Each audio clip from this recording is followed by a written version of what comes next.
Hello, my name is Marcus. I'm the compiler of a collection of therapy quotes entitled 1001 Windmills of the Mind. The last video discussed one of the most difficult topics in this series, the topic of unconscious guilt. So, so that was the video marked TQ 1726 to 1730, the one posted before this one. So to deal with the anxiety of that video, I'm gonna lighten up and talk about an easier topic. So in this video, we'll talk about emotional eating, another one of our threads. We'll also include a couple of quotes to our thread on splitting, an important a key concept there. That one about splitting is very important. We have a metaphor about how to be your own alchemist.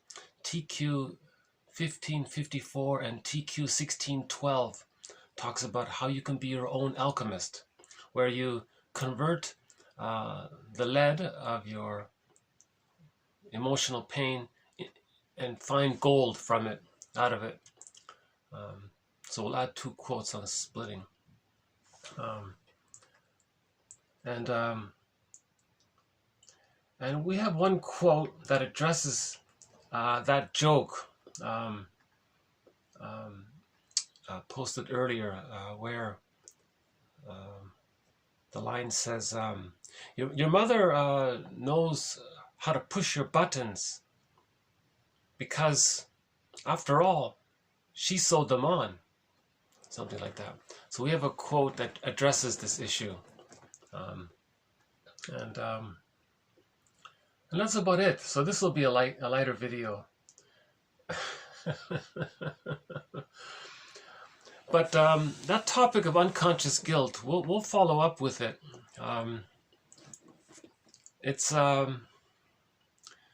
It's an interesting one. I recommend that video, the last one, and the one prior to it as well. By the way, 1001 Windmills of the Mind is a collection of quotes taken from the so-called psychodynamic or psychoanalytic perspective, which simply means a perspective which acknowledges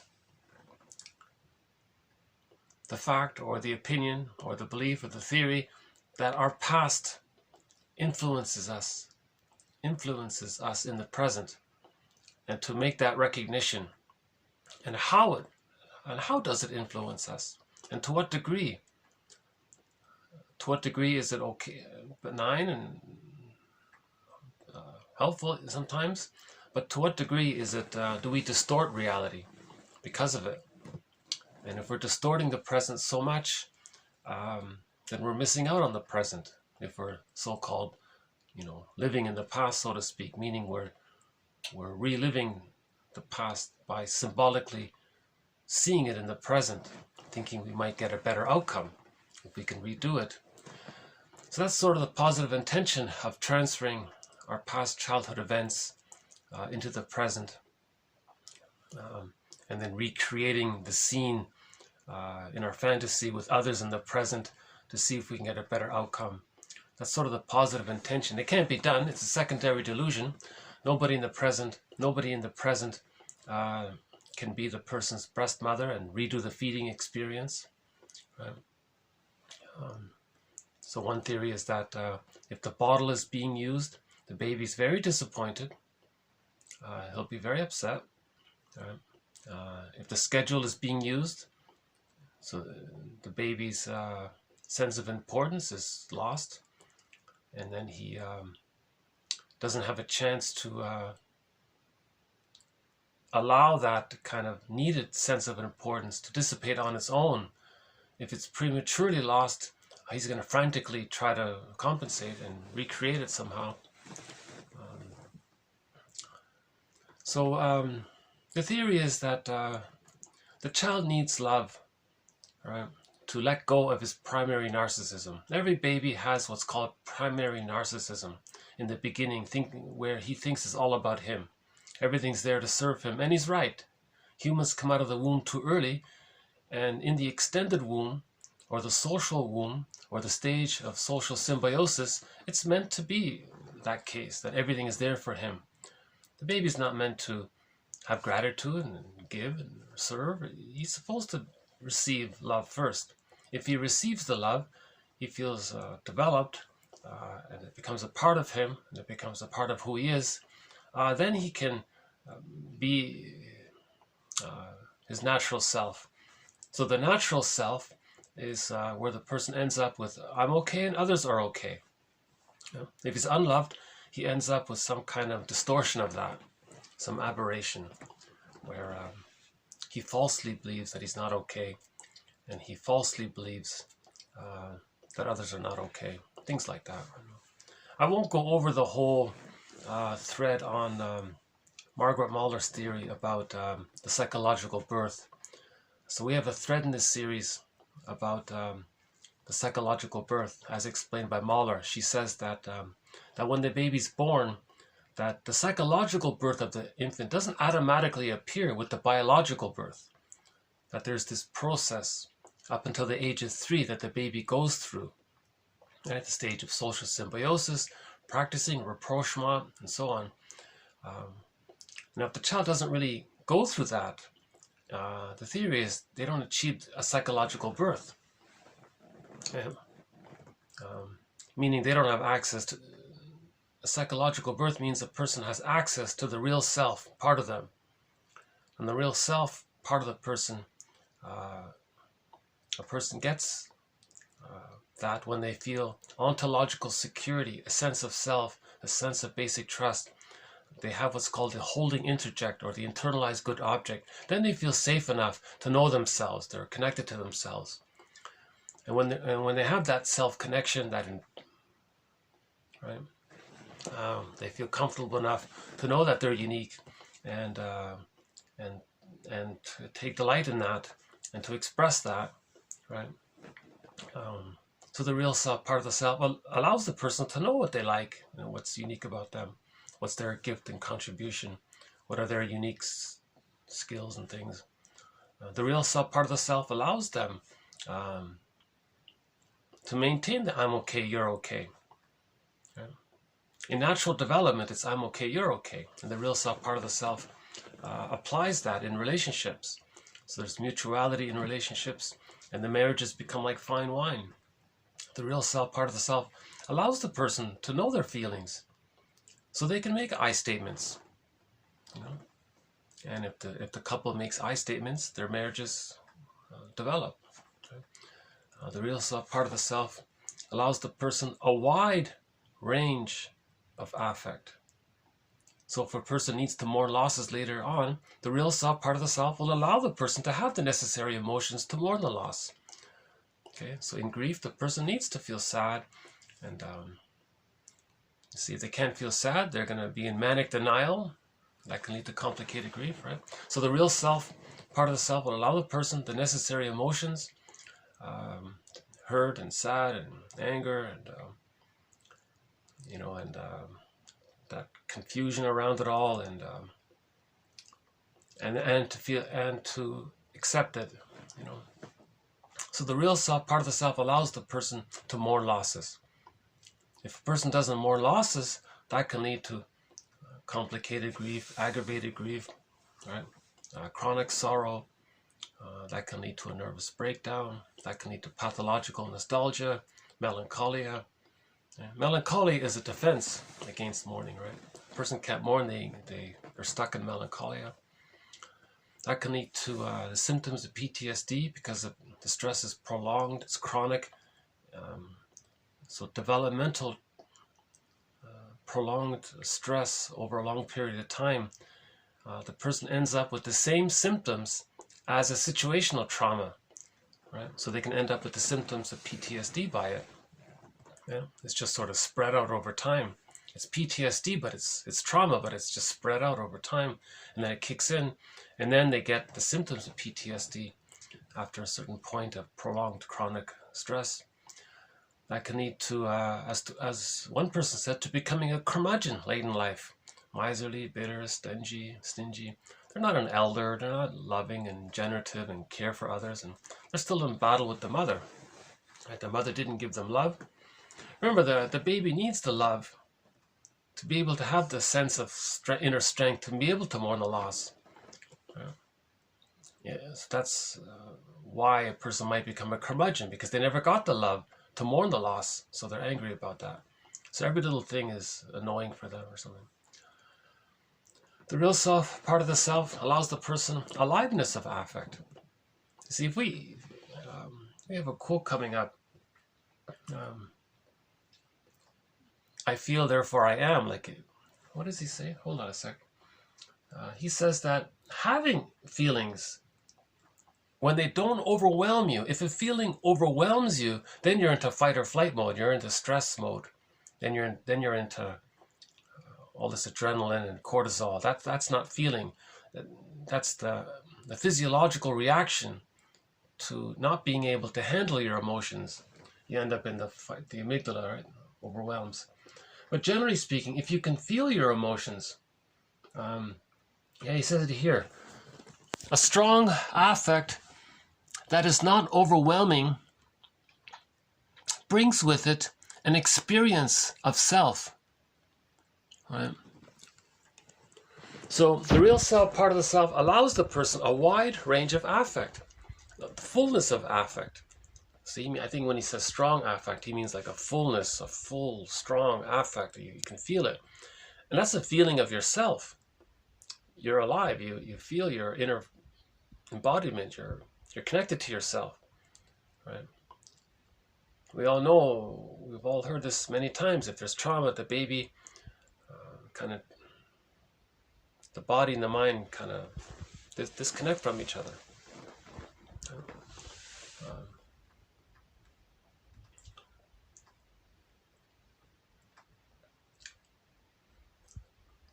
Also coming up in a future video, we'll have this quote here. Good stories do not come straight from real experience, but evolve from contemplating an essence of it. Right? Good stories do not come straight from real experience, but evolve from contemplating the essence of it. Okay? Finding your feelings around it. A good story is this happened. Well, that's not a good story. What about the feelings underneath it? What is the essence of the story? And right from there, that's the good story, right? See, so the feelings makes the story, right? I feel, therefore I am, that kind of thing. The poet seeks to recognize the universal in people, the needs and feelings in people. This goal too is shared by the analyst, right? The poet seeks to recognize the universal in people, right? So again, we're all Homo sapiens, okay? We're all Homo sapiens. We all evolved from this guy. So long ago, this guy, Homo bodoensis, okay? We all came from him. We all used to be this. So one theory is that for 1 million years, whatever we were before Homo bodoensis, Homo bodoensis was the evolution of whatever came before him. Now Homo sapiens, we're all Homo sapiens. Everyone on this planet is a Homo sapien, right? We're all one. We're all Homo sapiens. And we all evolved from this guy.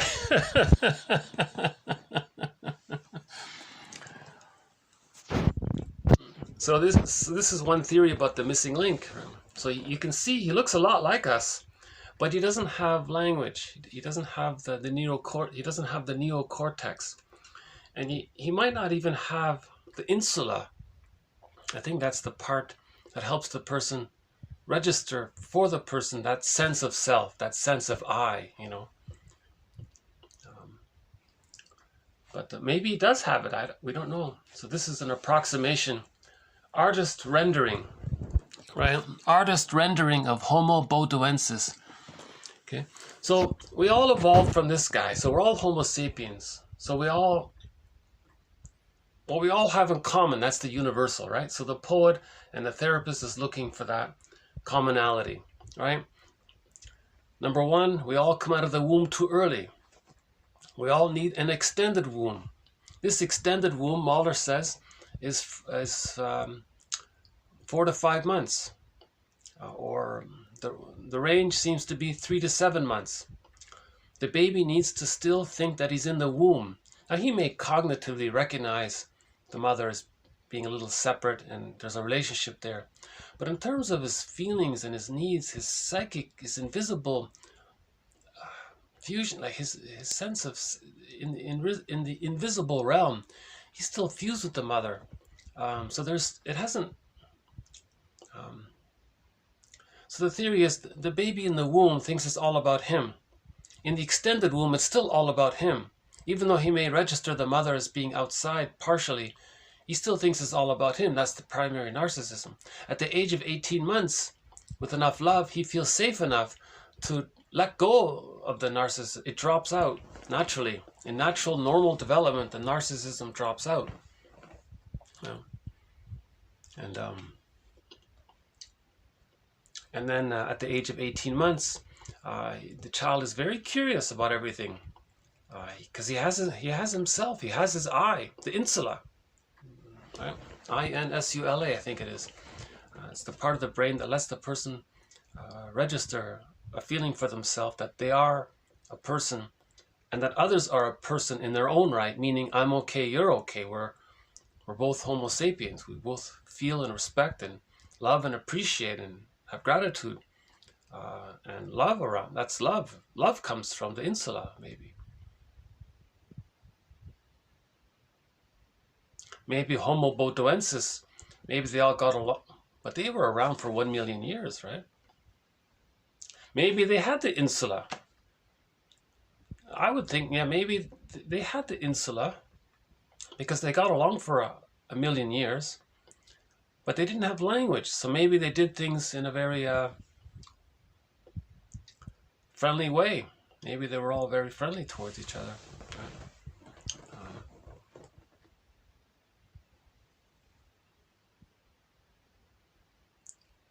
Maybe all babies got a secure attachment style and hence they got the insula, but maybe the cortex didn't develop because they didn't need it.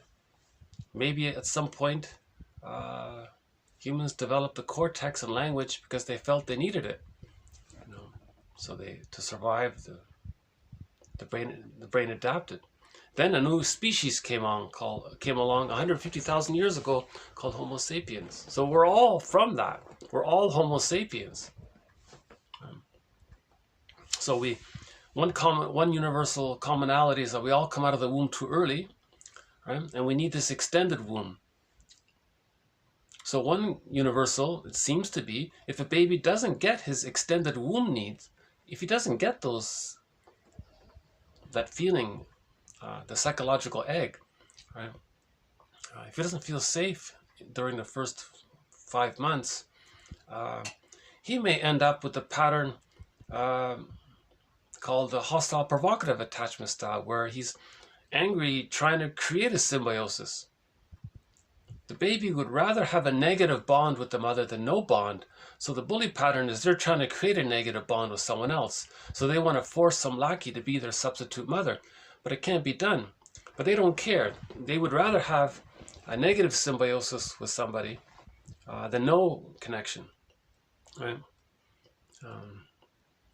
So again, the baby would rather be unloved by the mother than have no mother. So a person with the hostile provocative attachment style, they're trying to recreate that, get that. Right? So the lackey is forced into the role of being at their beck and call and doing what they say and servicing them and mirroring them and pleasing them all the time. That's what the mother should do for the baby, to be attuned and respond to them immediately. No, it can't be done. It's a secondary delusion. So one author says, well, that behavior is an attempt to communicate. that behavior is an attempt to be regarded as a mirror. And you look in the mirror, and what do you see? He sees that he's trying to create a negative symbiosis. That's a communication that he didn't get a symbiosis with the mother. Then he has some self-awareness. Now he has to accept the reality that he didn't get a symbiosis. Now you look at the mother. Why couldn't she offer a symbiosis to the baby? Then you look at her history. What kind of pain was she in? Then you understand. Then things start to make sense. And then that's picking up the golden feather. Now you're working towards the mourning process, developing your understanding, and you finally get to a point where you get it, and you come to terms with it all. You know? So another universal is, let's say the baby is in a negative bond with the mother, but they can't hatch out at 5 months because the mother kind of likes it. She likes that intimacy. Some mothers use the baby to comfort them, you know, and they don't want that to end. So the baby can't hatch out of the psychological egg. So again, from biological birth to, let's say, 5 months, that's like a psychological egg. Now they're meant to hatch out at 5 months, let's say. Now if they can't, because they're not getting enough love to do so, remember, if the baby's unloved, the more unloved the baby is, the more the baby needs the mother. So he can't leave the mother. The baby needs love to leave her. He's not getting it. So he's in a catch-22. He's stuck there, right? He's stuck in the tar pit of a negative symbiosis with the mother, still waiting for the mother to change her ways, to not use the baby, but to love the baby instead, so the baby can feel safe to hatch out. Now, if that doesn't take place at 5, that's the narcissistic pattern. They're very angry, right? They identify with the aggressor, and then they do to others what the mother did to them. That was covered in the last video as well. Was it? Yeah, the last one or the one before. We did one about that. So the narcissistic pattern, the main emotions are anger or hate.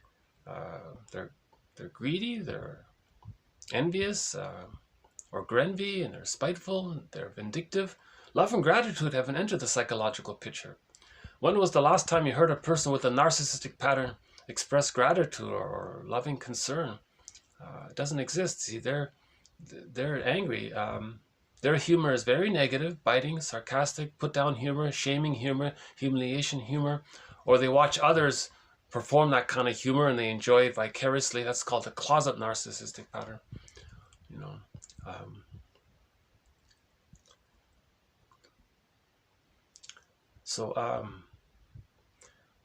So they have to find a way to hatch out themselves, right? Even though they didn't get the love to leave the mother, they have to develop enough compassionate knowledge where they can get to the point where they can feel through reason, maybe, and through the futility of spending their lives putting others down, to communicate that their mother put them down, and then they do it again like Sisyphus, and they end up as a curmudgeon. And now they may mask it over with certain techniques to get away with it, but what they're doing underneath is putting others down, because they're creating a mirror for them to see that their mother put them down, but they're not seeing it. So they're not looking into the mirror. But the psyche is getting them to do that. It's getting them to create this mirror through their behavior for them to see that their mother put them down. So that's the theory around why the person is engaged in repetition compulsion. It's like a mirror for them to see what happened to them in childhood. They're doing what their mother did to them. That's like a mirror, right? So projection and repetition compulsion and negative magic gesture, doing to others to communicate what happened to you. And these are, okay, so these are mirrors to bring repressed material to consciousness. Okay. Oh, hold on. I think I saw a bird there. Let's see. No, he flew away. A couple of little crows there. I don't know if you can see them, but there's some. Okay.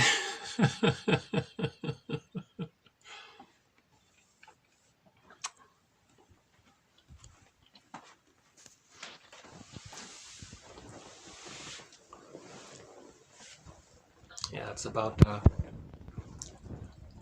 It's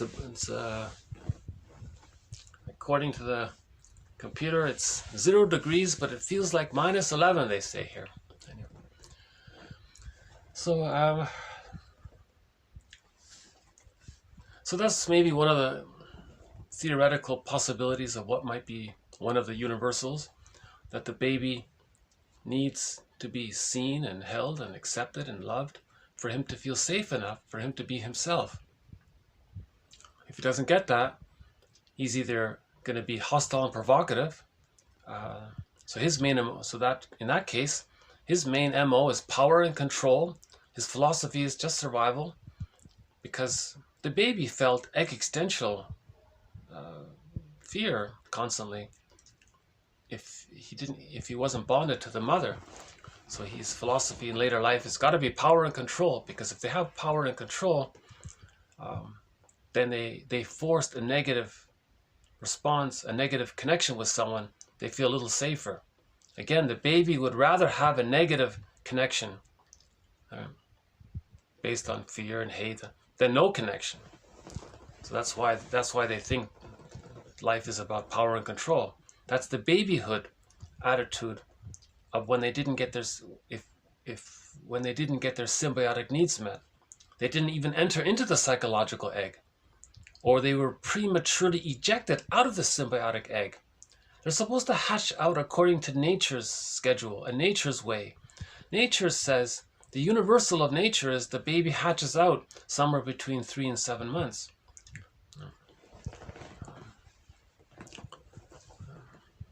If they did achieve a negative symbiosis and they can't get out, they never converted over to a positive symbiosis, that's the narcissistic pattern, or the closet narcissistic pattern, or the devaluing narcissistic pattern, and a couple of others. Now, if they did get a positive symbiosis or an optimal symbiosis, and they are able to hatch out, right? And at the age of 18 months, the child no longer needs to think that it's all about him. So the primary narcissism dissipates naturally, you see. But then from 18 months to 36 months, the theory is the child still holds on to how he's not okay and the mother's okay. Right? Now, if he gets stuck there, he's the pleaser and the clinger and the caretaker, and he sacrifices himself to help others. And he always thinks that he's no good and others are so great. That's the codependent pattern. Yeah. But if the child does get his needs met during that period, from 18 months to 36 months, his needs are for a secure base in the mother and for communicative matching. The child needs to see that the mother's going to accept that they're going to become autonomous. Psychological. We're not talking about physical separation. They can all still live in the same house. We're talking about more in this invisible, emotional feeling, kind of, connection to yourself sense, Can the child feel connected to himself, and will the mother be okay with that, or will she be abandoned? So if the child gets his needs met during that third stage, then he achieves a psychological birth at 3. And that's the I'm okay, you're okay. So the theory is the baby starts off with I'm not okay and mother's okay. No matter what the case is, the mother must be seen to be as okay. Now, if he's unloved, he'll think that he did something wrong. He thinks there must be something wrong with him. And so he concludes that he's not okay. It's a false belief, but what can he do? He has to come to some conclusion about himself. If the mother's misattuned and not loving the baby, he thinks he's not okay. Now the reality is the mother wasn't being okay, but he was okay. So he's got things upside down, you know. And then if this is too painful, up until the age of 18 months, he can't hold on to the I'm not okay, mother's okay. He gives up. He adopts a very desperate maneuver. He adopts the mother's attitude. He adopts his own fake attitude of his mother being okay and takes that attitude, his own fake attitude, to be his attitude. Then he says he's okay, but it's a fake I'm okay based on his need to create a fabrication that the mother's okay. And he takes that for himself. Then he says, then his attitude is, well, from the baby's point of view, mother was okay and he wasn't okay. He adopts the mother's attitude, then he thinks that he's okay and others are not okay. But when he says others are not okay, he's talking about himself seen outward. His unloved self is now seen outward.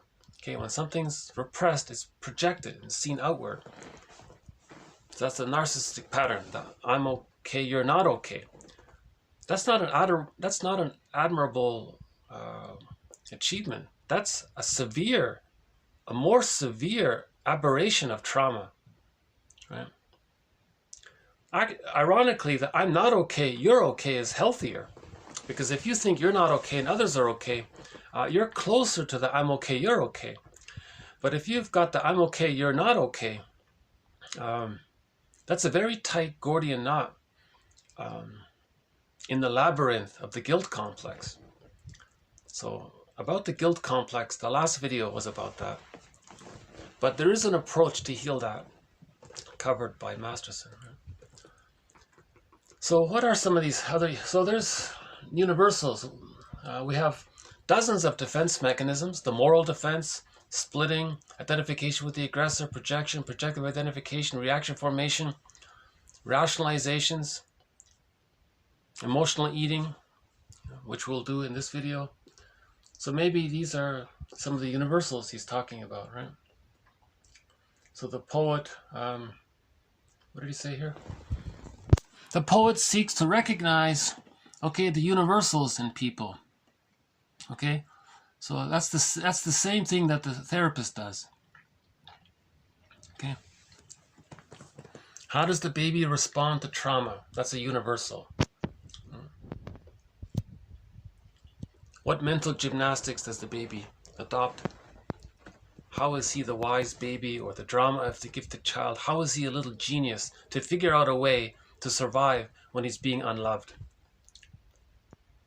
See, if the baby's being unloved, he can't recognize that the mother's rejecting. He has to hallucinate that the mother's all good.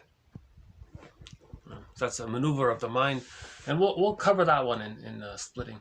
So why don't we just begin on with emotional eating, one of our defense mechanisms. So this project, 1001 Windmills of the Mind, looks at unconscious guilt and the symbiosis and the narcissistic pattern, the codependent pattern, the closet narcissistic pattern. Right? And we have over 30 topics, 30 threads, 30 themes that run throughout this series. Right?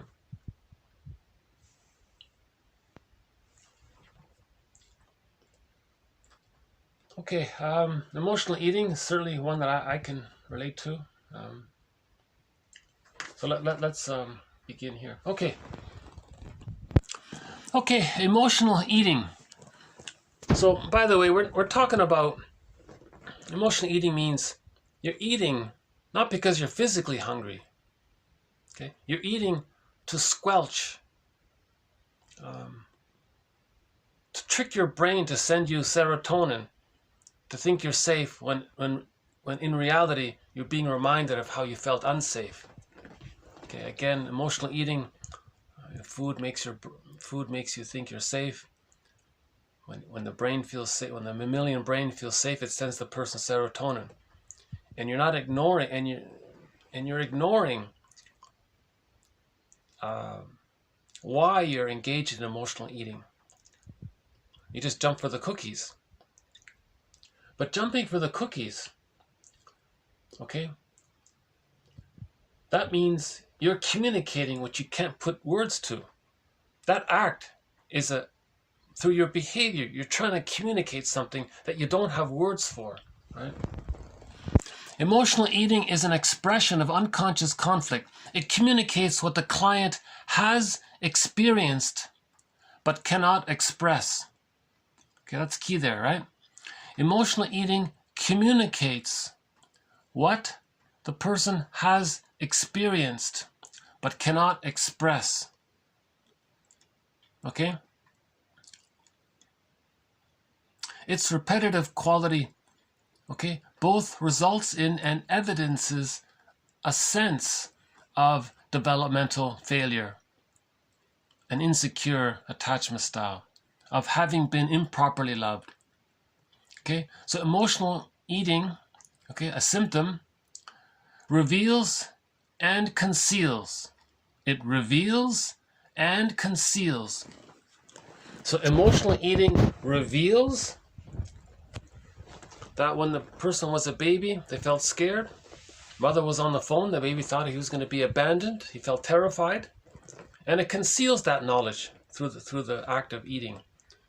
Again, lots of sugar and protein and food makes the person feel super safe.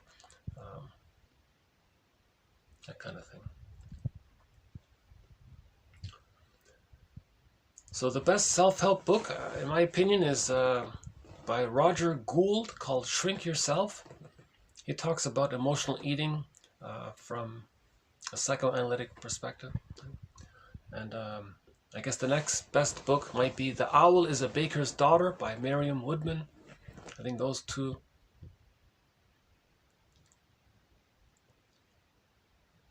Yeah, maybe those two are in the top 5 best books in that area, I would think. Next one here. Okay, the emotional eater has, quote, given up on receiving empathic attunement from the caring surround and has turned instead to a non-human and thus more reliable substitute to find the comfort and inspiration she seeks. As one of my clients put it, quote, there was no one who I could trust to share the deep pain. Food was more trustworthy because food was always there, unquote. Food, of course, is a particularly compelling substitute since it is the first bridge between self and the first medium for the transmission of soothing and comfort. So the baby's highly impressionable. The first method of any kind of transmission or interaction or way of getting soothing and comfort was either through the breast or the bottle, the food. So they have that there as a memory. And maybe that's the only thing that ever worked for them. The baby had a wish or a need, the mother was misattuned. Why was she misattuned? One theory is if the baby's removed at the birth, if the baby's removed for too long from the mother, and the baby's handed back to the mother, and there's too much of a gap there, the mother loses something.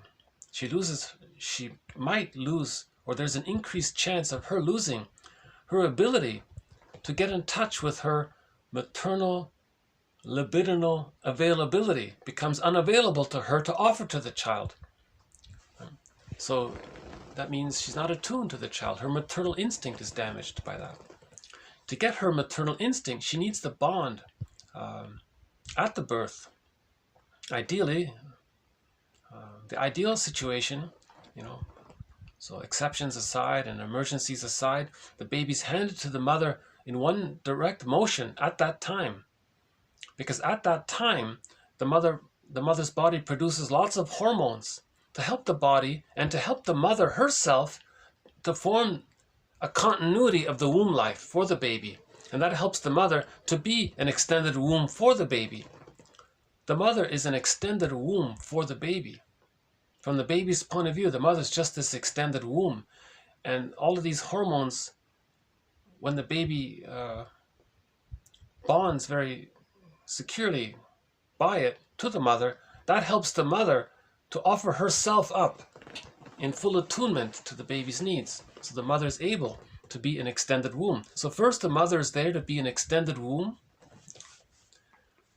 Then at 5 months, the baby begins the hatching out process. Then the mother is there to meet the baby's mirroring needs. Right? The baby has to see that the mother is delighted with the child's presence. Yeah? It's called welcoming. Right? Then her role switches to the secure base, and then she's more communicative after the age of 18 months and sharing knowledge and things. But the emotional eater has given up on this. When they were a baby, mother was misattuned, used the bottle, used the schedule. That'll do it. That's it. Right?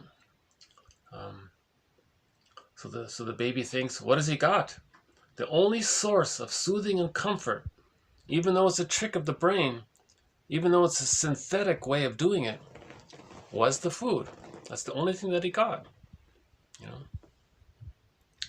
I just came across this joke, a little cartoon about it, sort of. Hold on a sec. Let's see if I can find it. These two puppy dogs were complaining about their owner. Yeah, here he is, here.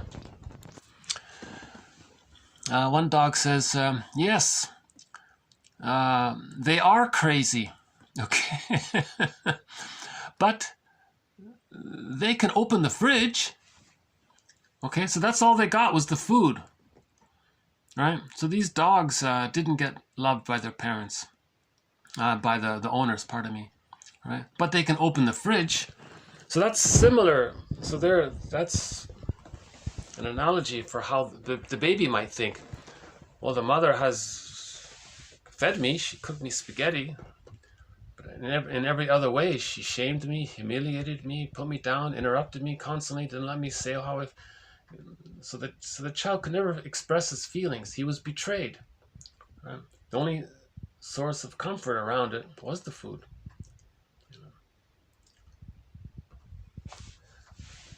Okay, the next one here. The symbolic equation of food, okay, and human objects, the breast mother, let's say, is seen in its simplest form in an adult female's client's remark when explaining her episodes of excessive eating, quote, I need a mother to take care of me, so I stuffed myself with food to be a mother to myself. I'd like you to take me in your arms, and let's pretend I am a baby and you are my mother, unquote. So that's very insightful of her, right? Again, the symbolic equation of food and, okay, human love. Okay, the symbolic equation of food and food equals love, right, is seen in its simplest form in one client's remark when she said, quote, okay, when I'm eating, it's like, quote, I need a mother to take care of me, so I stuffed myself with food to be a mother to myself. I'd like you to take me in your arms, and let's pretend I am a baby and you are the mother. So she's saying to the food, hey, chocolate cookie, let's pretend I'm the baby and you're the mother. Very insightful comment of her, right? Jeez.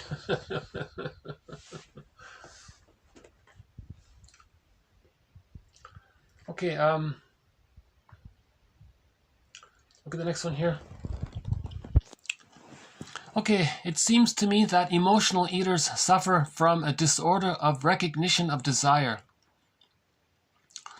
An important aspect of the experience of emotional eaters is an unconscious fear that the emotional eater does not know what he desires. This leads him to ward off the panic associated with such awareness by behaving as if it is food that is desired. He may then obsessively, often ritualistically, eat and yet never feel full, since what has been taken in is not a response to a desire for food. No, rather, the eating represents an attempt to use food as if that is what had been desired, when in fact the individual doesn't know what it is to feel desire. Okay? Again, it seems to me that emotional eaters suffer from a disorder of recognition of desire. Okay? Like, you know, he means like self-activation. What do you want? Like, what do you like? What's your desire? Meaning, like, what do you want? Like, from the real self. He's talking about real self-activation. But to have access to the real self, in order to activate those wishes from the real self, a person needs the psychological birth. But to get to the psychological birth, they need to be loved properly first.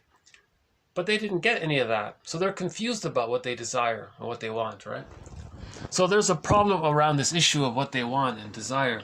An important aspect of the experience of emotional eaters is an unconscious fear that the emotional eater doesn't know what he desires, right? He has no access to the real self. That's what he means there. He doesn't have access to the real self because you need the psychological birth first, right? So this leads him to ward off the panic associated with such awareness, okay? Because Masterson's axiom, real self-activation triggers the abandonment depression. Real self-activation triggers the memories of the mother abandoning the child. Abandonment depression.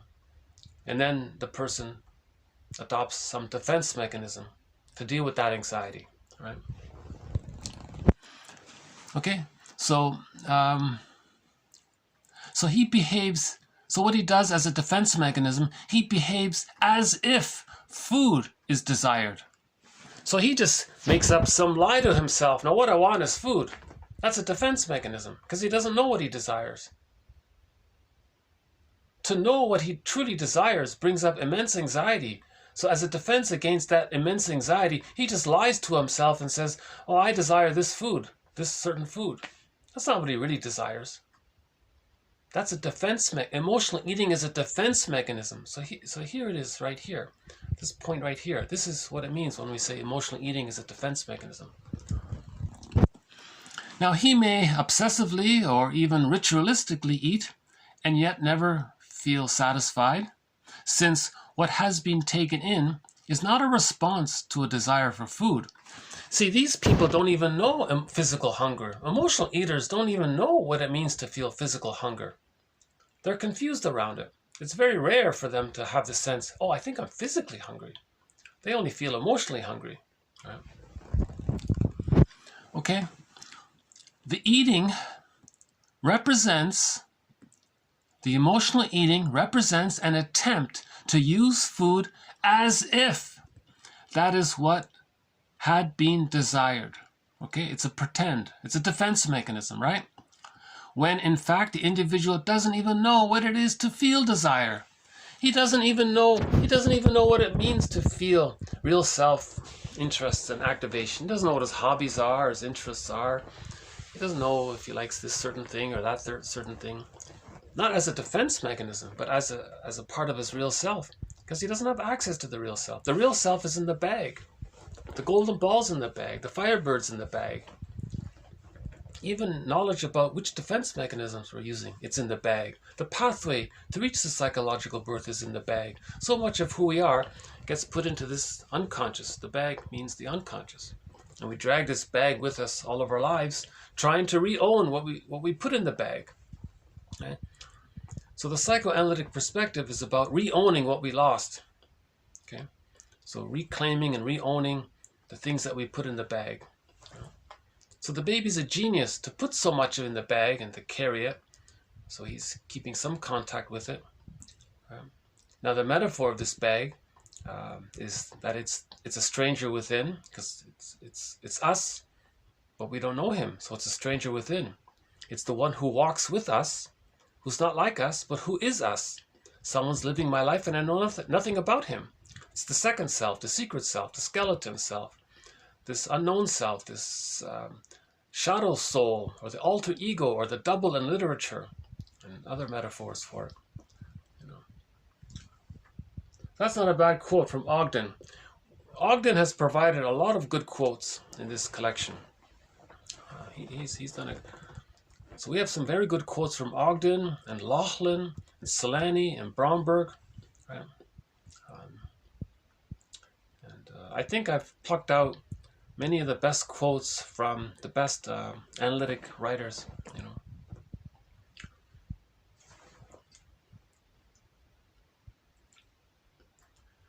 Do you want some more quotes on emotional eating? We'll do a couple of more. Here's the guy who just wolfs food down. He just gobbles the food. He doesn't taste it or smell it or doesn't care about it. He's not even aware that he's chewing it. He's just in this trance state. He's just in this trance. He's just gulping the food, right? Okay. Such activities as seeing, smelling, tasting, and even at times chewing food are utterly neglected, since food now symbolizes objects which have been emotionally absent. Okay, so food represents the emotionally absent mother, right? If it's the bottle, that's not the psychosomatic breast, that's the alexithymic breast, the cold, unfeeling breast. So emotionally absent. So food represents that, right? So he's trying to, remember, the more unavailable it is, the more manically he's going to try to get it. So that's the greed comes from there, right? Okay. Such activities such as, seeing the food, smelling it. Yeah, what's this food? Oh, tasting it. Oh, I interesting. What's, taste, noticing it, right? Enjoying the food, right? Mindfulness and all that, right? So this philosopher, Thich Nhat Hanh, did I pronounce his name correctly? He says that, when you're having your meal, you notice that you're having the meal. He says that when you're walking, I notice that I'm walking. If I'm holding this phone here, I notice that I'm holding the phone here. To be mindful, right? Okay, such, right, are utterly neglected. Since food now symbolizes objects which have been, right, emotionally absent, the eating pattern appears to be an attempt to control an untrustworthy object by magical introjection. Okay, that's a good one, right? The eating pattern appears to be an attempt to control an untrustworthy object by magical introjection. So the child still has magical thinking. The baby has magical thinking. Unconditional omnipotence of thought. Hallucinatory, unconditional omnipotence of gesture, thinking it's all about him, the grandiose self. So he thinks he can make it all happen. He's a god, he's a magician. So he thinks, well, I'll just gobble this food and I'll have mother's love as a part of me. It's a secondary delusion. It can't be done. But that's sort of his manic attempt to get the love that he didn't get. Right? Although really wanting to be held and cared for, the emotional eater instead fills his or her belly to the bursting point, lest he or she should once again lose the object or be let down. Okay, now this effort to self-soothe proves to be illusionary. It's illusionary because it's a one-time deal. Just like the biological birth was a one-time deal. No human being can travel back in a time machine, go back into the womb and redo the birth and get a better outcome. Same thing for the psychological birth. They can't go back to the first 4 to 5 months and get fed properly. And that's a one-time deal. You see, it's a one-time deal.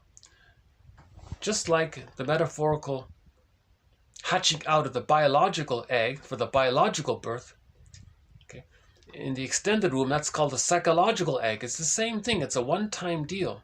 The breastfeeding from birth and for the first period there, that's a one-time period. That's a one-time deal. It can't be, you can't make up, you You got to mourn the loss of it. If you don't mourn the loss of it, you're just repeating it like Sisyphus, still trying to get it in. Because there's a trauma there, you're stuck there. So greed comes from that. So greed comes from this attempt to still get it in, and you can't get it in, right? It's magical introjection. It doesn't work, right? Bergler calls it autarkic fiction. It's a fiction. It can't be done. It's a universal. It's a one-time deal. That's a Homo sapien universal. A Homo sapien universal is that you can't travel back in a time machine and change the past. That's a Homo sapien universal. Let's say. Okay, next one here. Okay, emotional eaters are attempting to make food a reliable teddy bear, a transitional object, right?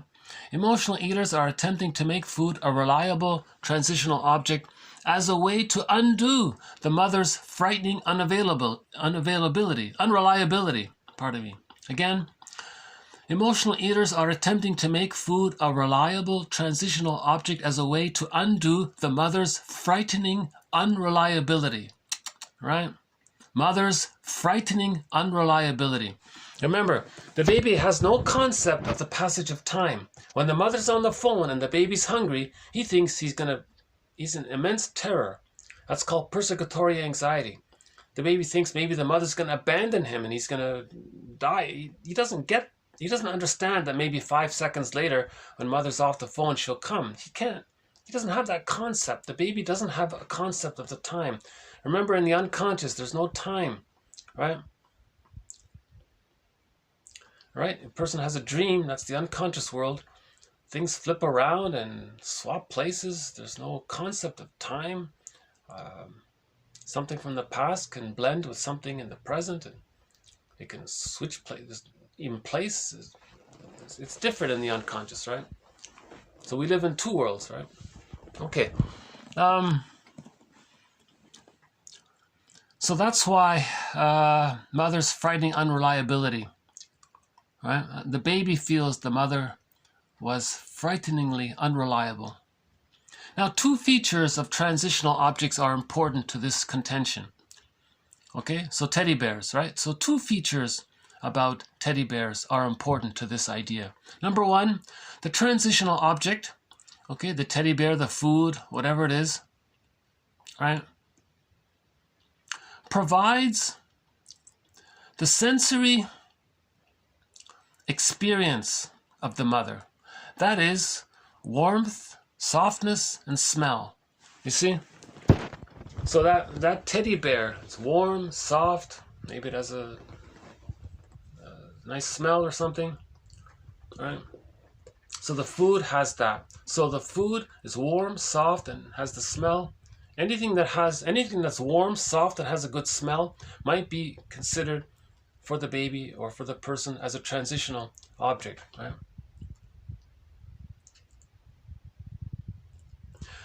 Okay, this thing about the beard,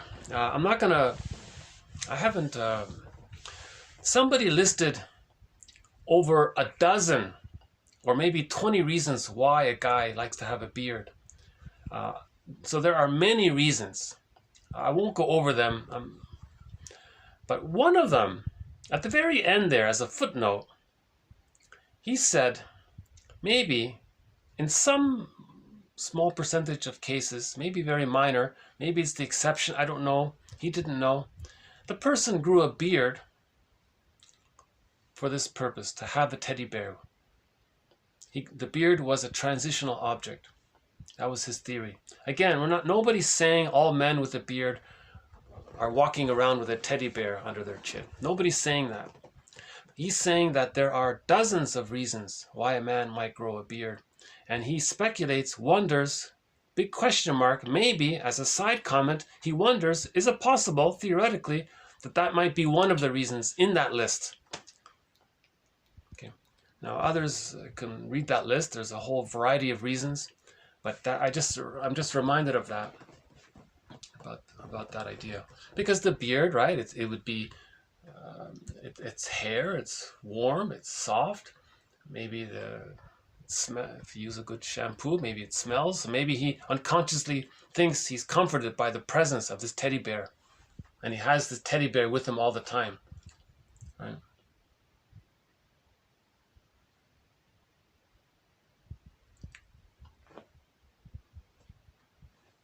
Yeah, it's an interesting thought. I just had 3 or 4 thoughts zip by me there for a second.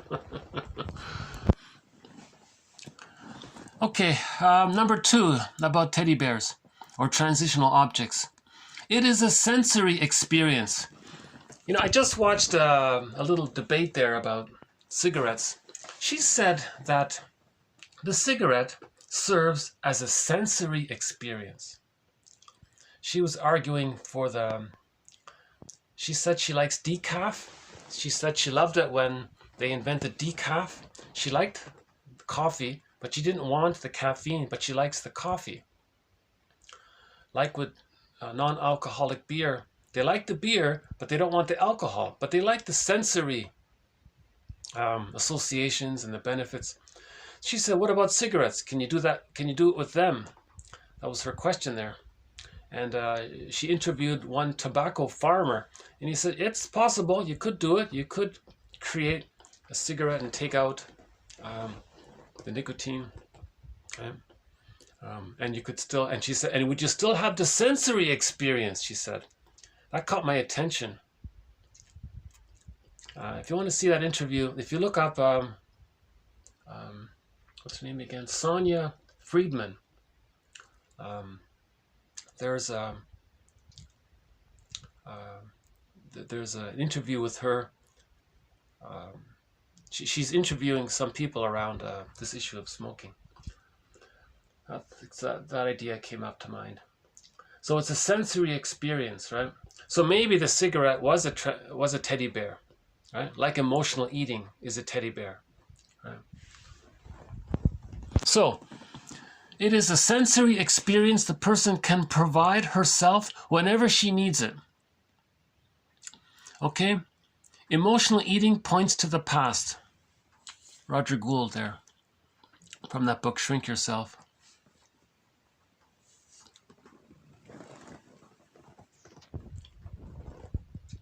So maybe we'll just leave it at that for emotional eating. It points to the past. I think this first one is the best one. You know, emotional eating communicates what the client has experienced but cannot express. Yeah, that hit a nerve for me. That one there. Emotional eating communicates what the client has experienced. It's a challenging thought. You know, when I run to the fridge and look for some cookies, is that a communication of what I experienced but couldn't put words for? You know, am I physically hungry? I stop. Actually, I'm not. Then why am I craving it?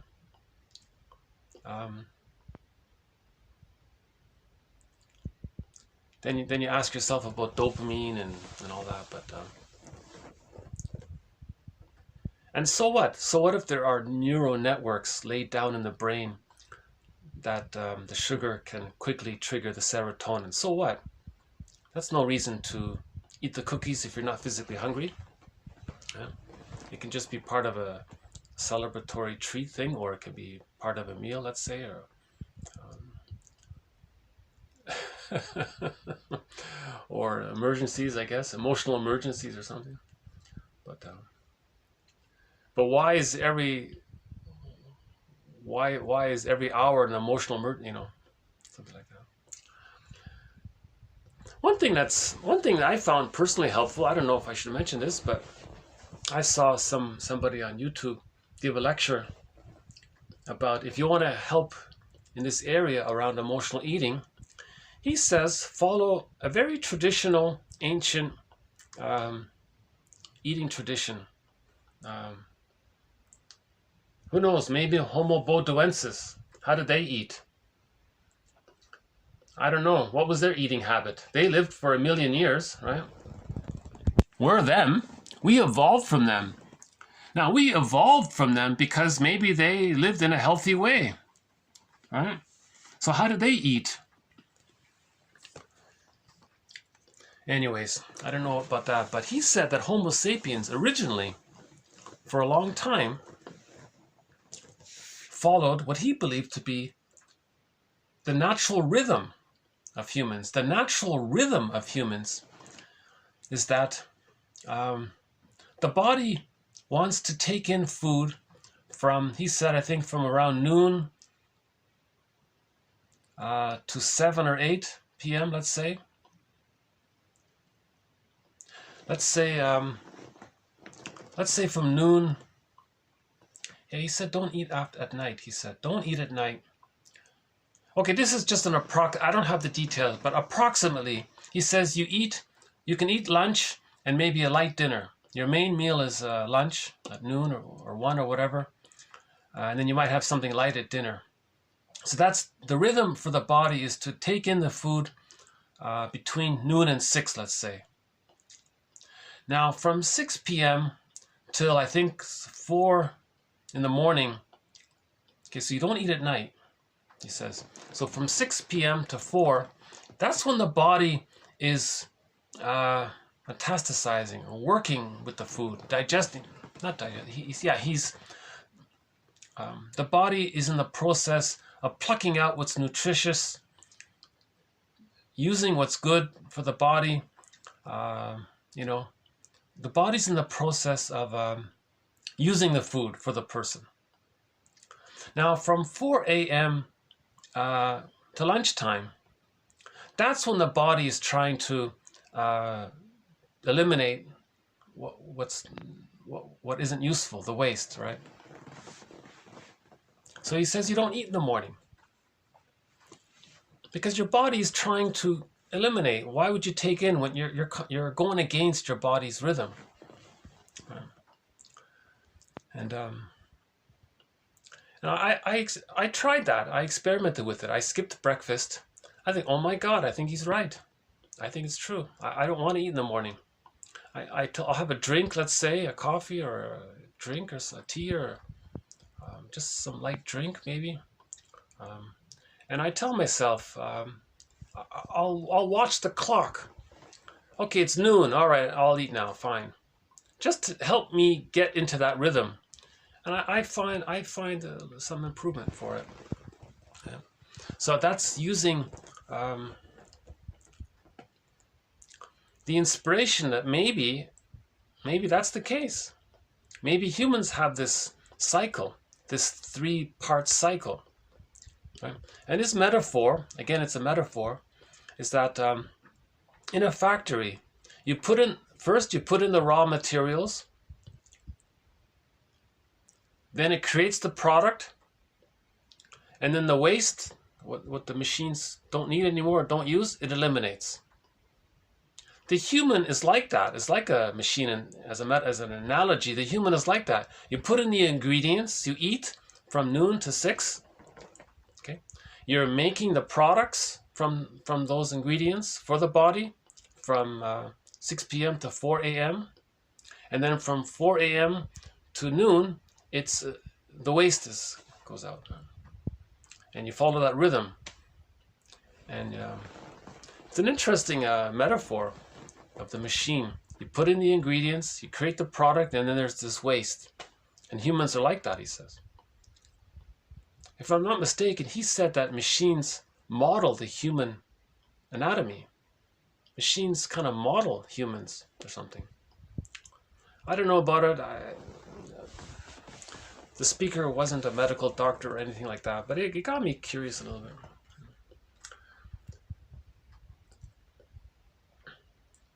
But that was like intellectual support to help me face my emotional eating.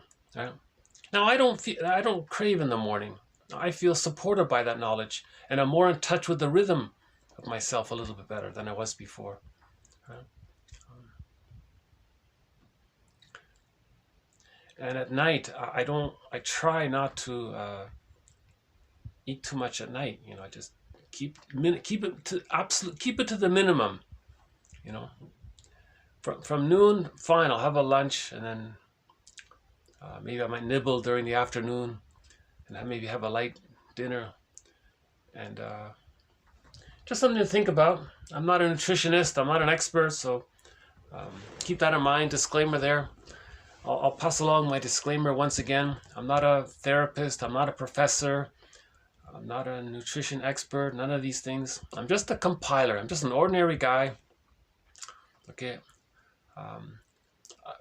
So I'm the compiler of these quotes, and I'm adding some of my own free thoughts about it. So, okay, let's move on to splitting. Maybe before we do that, let's see how it is outside. Hold on a sec.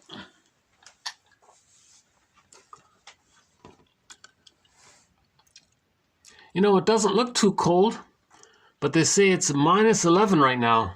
It feels like, there's a little bit of snow outside, but not too much. Yeah.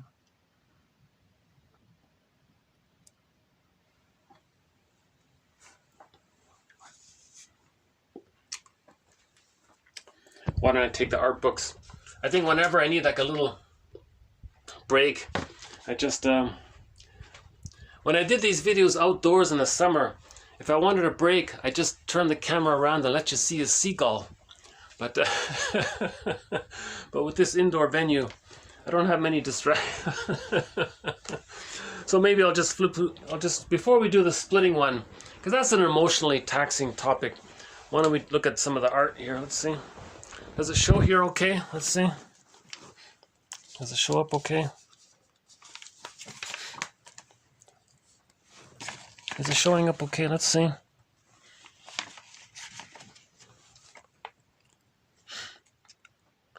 Bridge over a pool of water lilies. Claude Monet. Well, he's really popular. I think most of the art in these books are from Monet, right? The Artist's Garden at St. Clair, watercolor, Henry Edmund Cross. See, he's okay. Let me try this. Hold on a sec. Is that better? Let's see. Yeah, I don't really see what you're seeing, so I'm not really sure here. Let's give that a try. Okay, nice clock there. What's this? Mantle clock with figure of Pu Tai Ho Chang. Okay, Julien Leroy. Okay, so this is a French one. Porcelain figure with flowers of soft and hard paste porcelain on gilt bronze base. Oh, there's a poem here. Let's try this. Okay, is this showing here? Let's give it a try here. You ask why. You ask why I make my home in the mountain forest, and I smile and am silent, and even my soul remains quiet. It lives in the other world which no one owns. The peach trees blossom, the water flows. Yeah.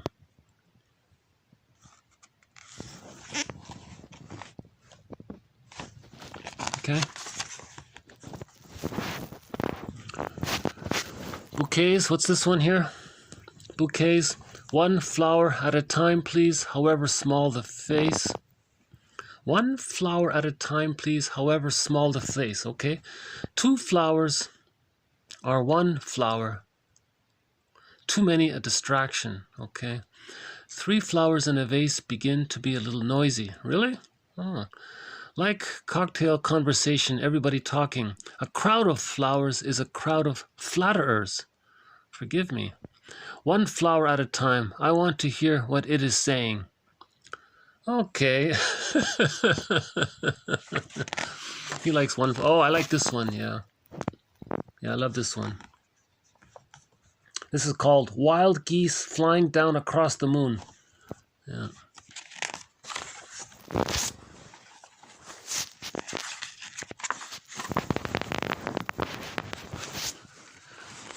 Okay, landscape, fruit and flowers, 1812. Hand-colored lithograph. Okay, spring landscape, pastel on sandpaper. Sandpaper, that's interesting. Okay. Oh, that's a nice one. Clouds and water, oil on canvas, 1930.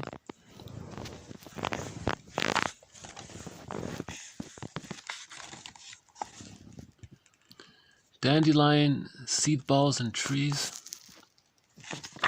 Oh, I like this one. Yeah, we did this one before, yeah.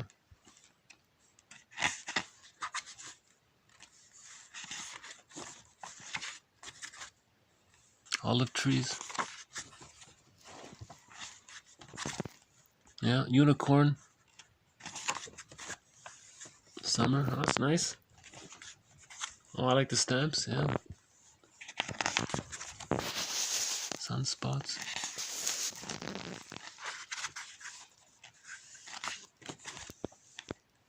The Titan's goblet.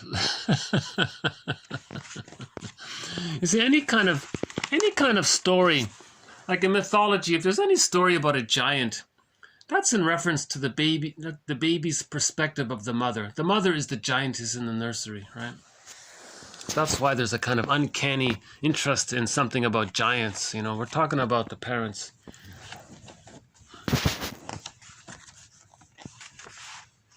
Oh, that's nice.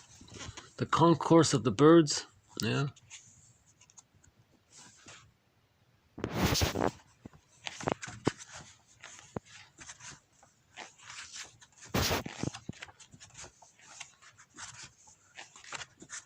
Oh.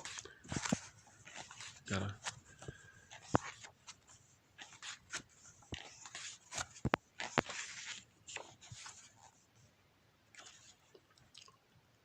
Watercolor on paper, 1943.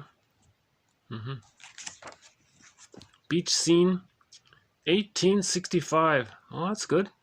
Beach scene, James Hamilton. Okay.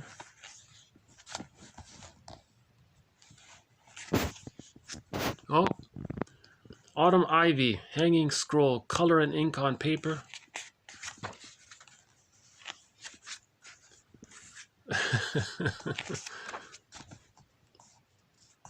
Frog on a lotus leaf, eyes the dragonfly. Oh, really? The frog sees the dragonfly. Okay. Ocean life. Oh, nice waterfall. Oh yeah, we did this one before. Waterfalls. Apart in air, hangs like hair. Light installs itself in strands of waterfalls. The cliff stands. Yeah, so there's a symbol of stability, mother's stable presence, and the waterfalls, that's your feelings, right? So that could be like the mother holding the baby, basically. That could be a symbol of mother holding the baby's feelings, containing it. Right? Oh, that's a great one. Look at that. Tiffany Studios, leaf-leaded glass, 1923, autumn landscape. Jeez, I love that one, yeah. Is this showing okay? Okay, bamboo, birds and bamboo, okay.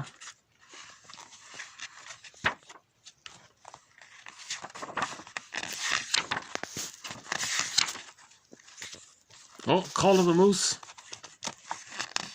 That's just a deer, or elk or deer. A deer in the moonlight.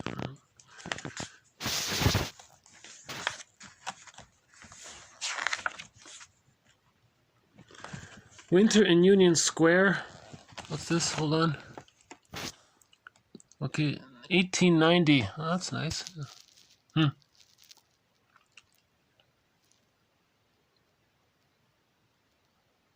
Yeah.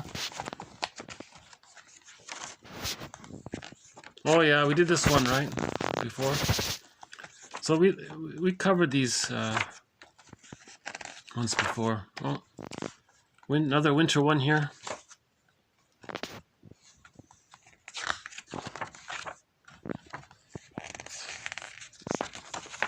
Oh, it's nice.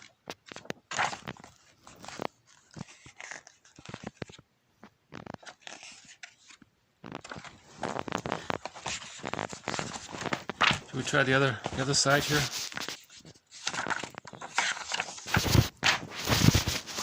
How's the light here? Is this showing up okay? Let's see. Bird watching. Okay. 1697. You know, I bet you there's a very nice poem here that matches this. That's what I love about Chinese art, Asian art, you know.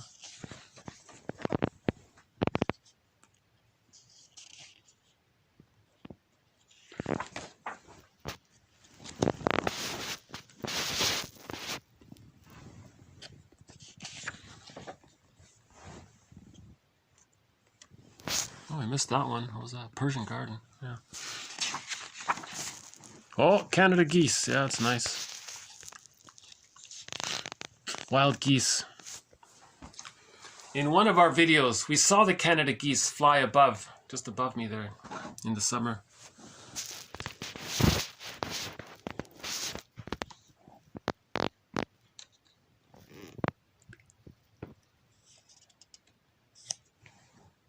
In the family of things, wild geese.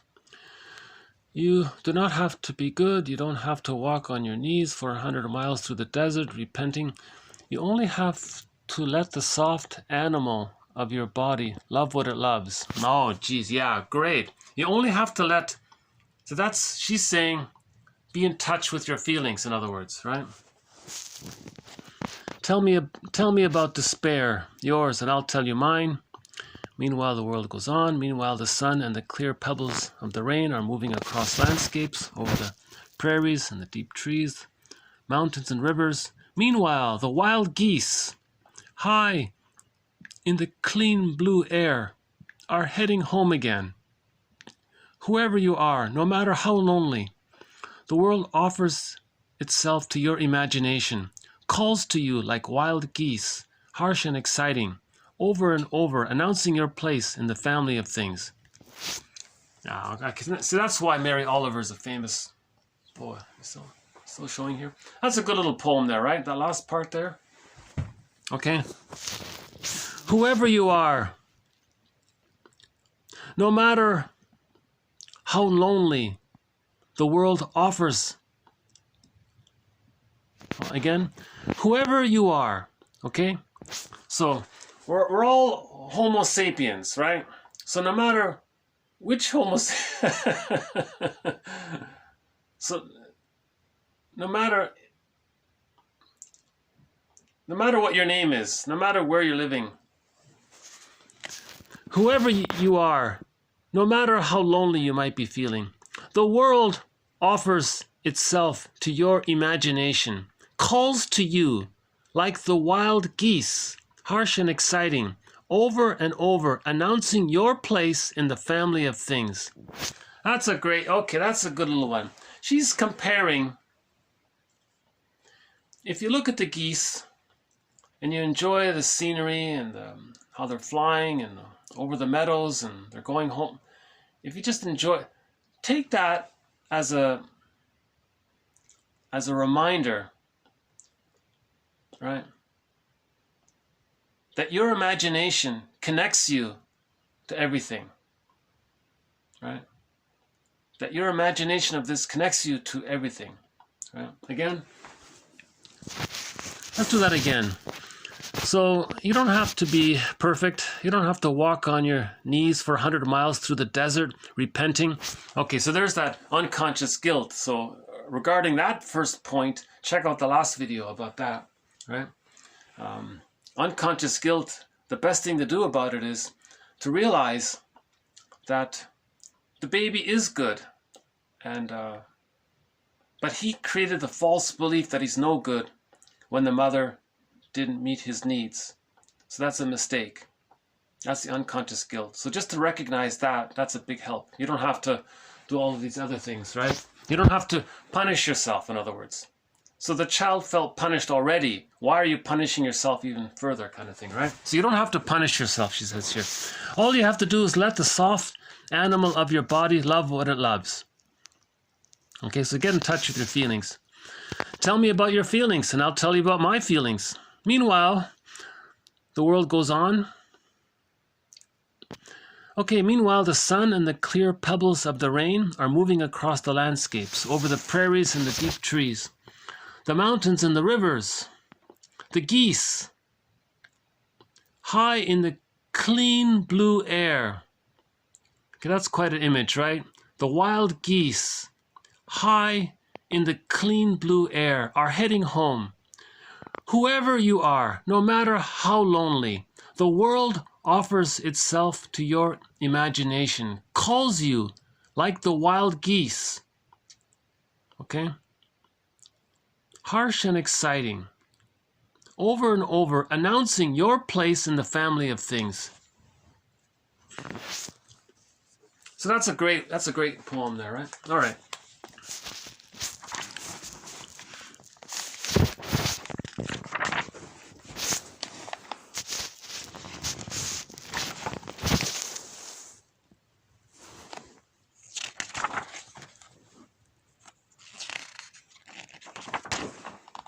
Okay, an interesting one, right? What's that? Tables for the ladies? Got the grapefruit there.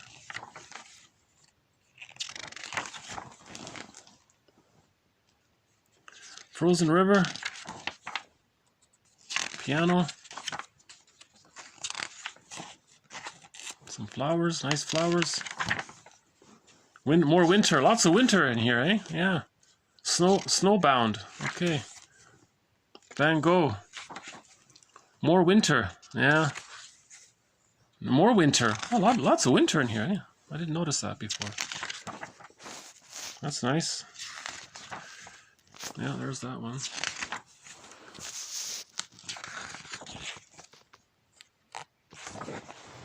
The Bahamas. Didn't they just become an independent country or something? Yesterday or something? Wasn't there news about that? Was it the Bahamas or something? They became an independent country yesterday or something like that? The Bahamas? I think it's them.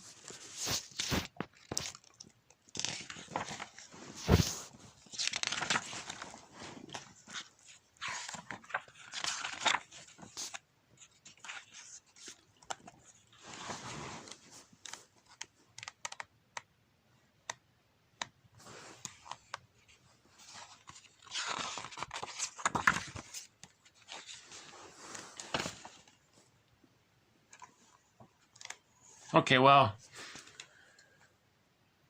lying at rest. Okay.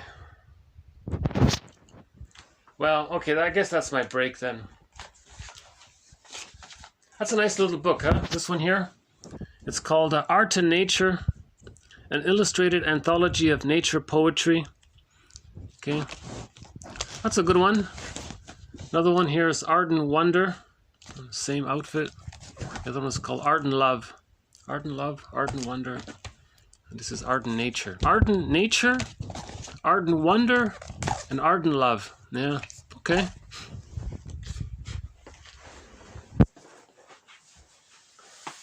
Okay, now the difficult topic about splitting. I'm just going to read the quotes and leave it at that. Okay, here.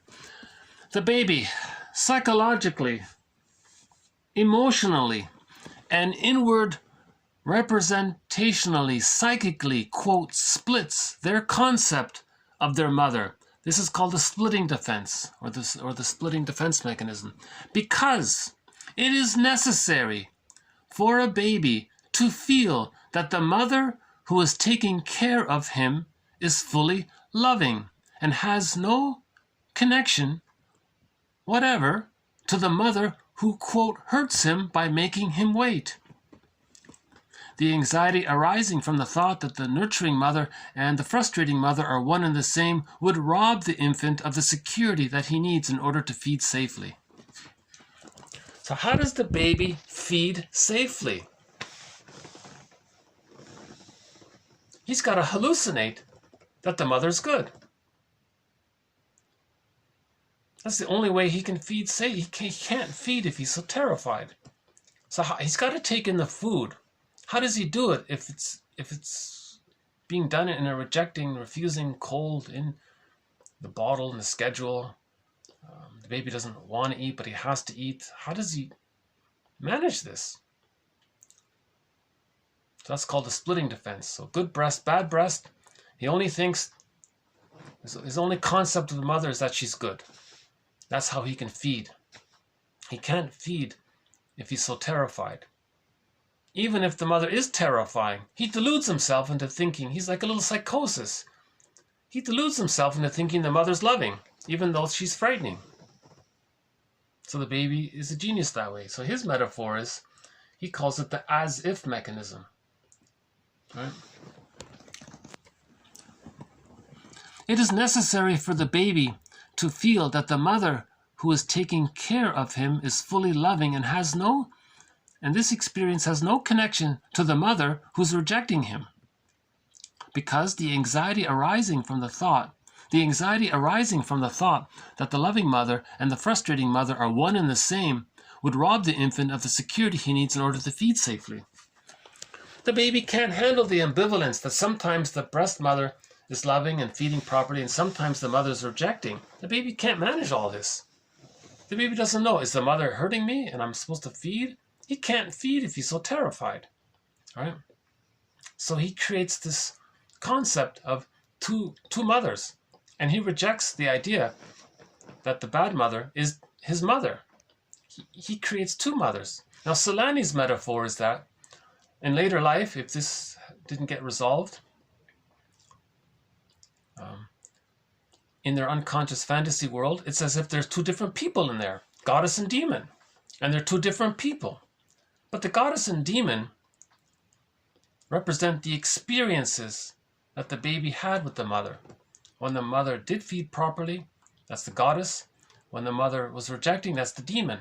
But both are experiences of the same one mother. One mother provided those two fantasy images. One ordinary human mother created for the baby goddess and demon concepts.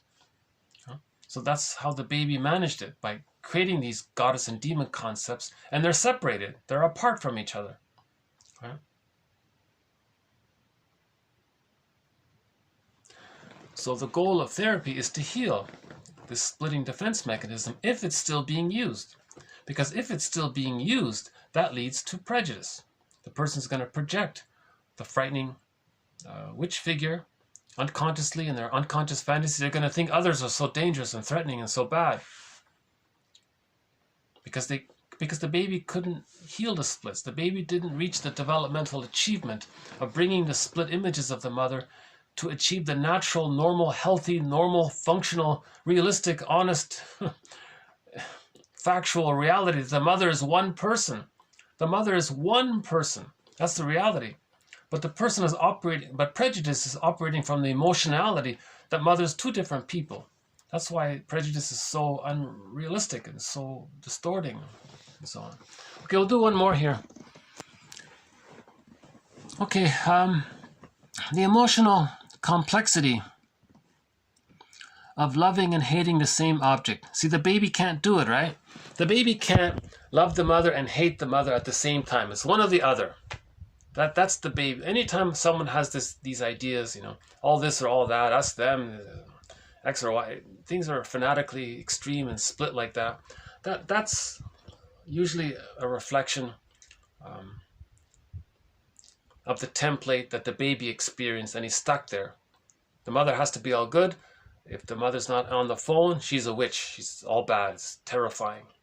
That's the splitting defense mechanism. The baby can't handle the idea, the ambivalence. So healing is accepting the ambivalence. That's the emotional alchemy. You face the ambivalence.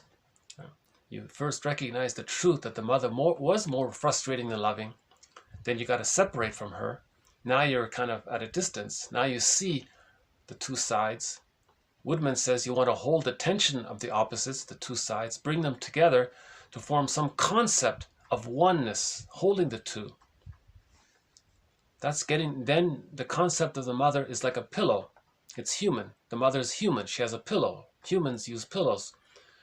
So then when you create the pillow, bring the split images together, the metaphor is you created this circle, looks like a pillow, Then, when that's achieved, you find that your key is under the pillow. So Robert Bly says, get the key out from under mother's pillow, but first you have to create the pillow. Okay? So you create the pillow by healing the splits. Then when you get the key, okay, your golden ball that's in the bag there, it's in a cage. The cage is locked, you need the key. Where's the key? It's under the pillow. You get the key first you create the pillow, you get the key, you unlock the cage, you get your golden ball. So that's the lead to the gold metaphor of the alchemy, right?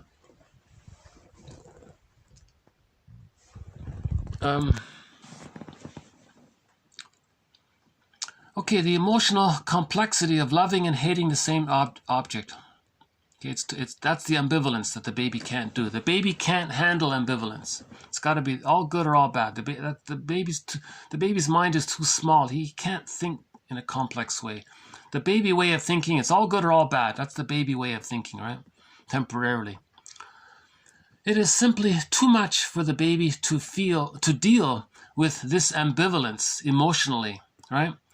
The infant simply cannot tolerate loving someone he hates, or for that matter, hating someone he loves. The infant cannot be comforted by something that threatens him, nor can he wish to hurt something that gives him comfort. The solution that Melanie Klein proposes is simple but ingenious. The baby adopts an as-if position.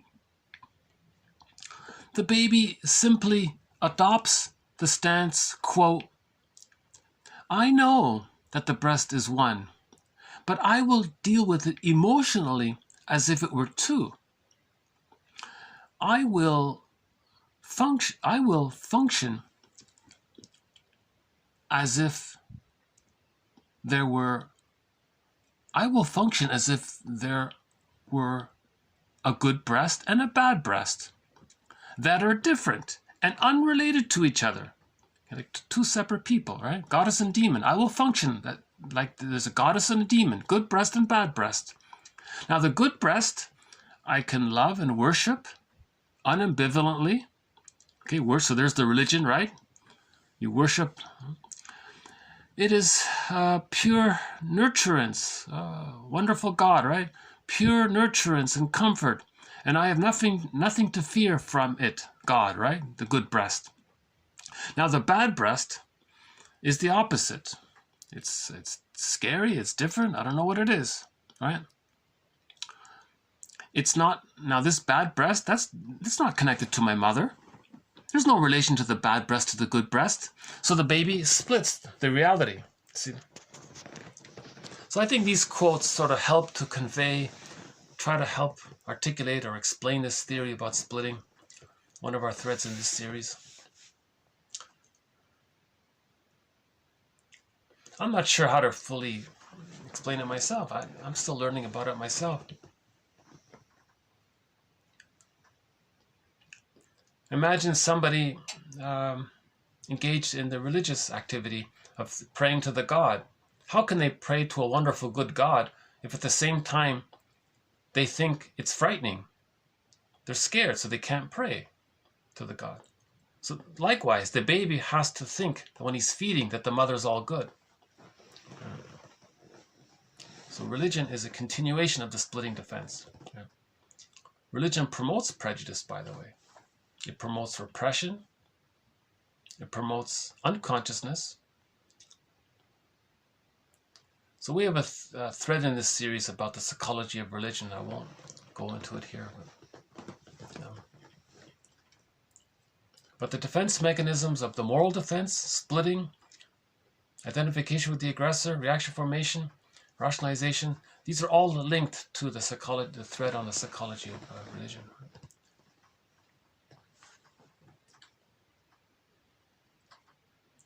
Okay, so we'll just end up here with 3 more quotes here. Okay, at the beginning of this video, I mentioned about mothers pressing their children's buttons. Okay, every woman I've spoken to about her mother can recall at least one hot button issue between them. The woman says, "Why? What's the purpose? What purpose is there for my adult mother to make me feel so bad and useless?"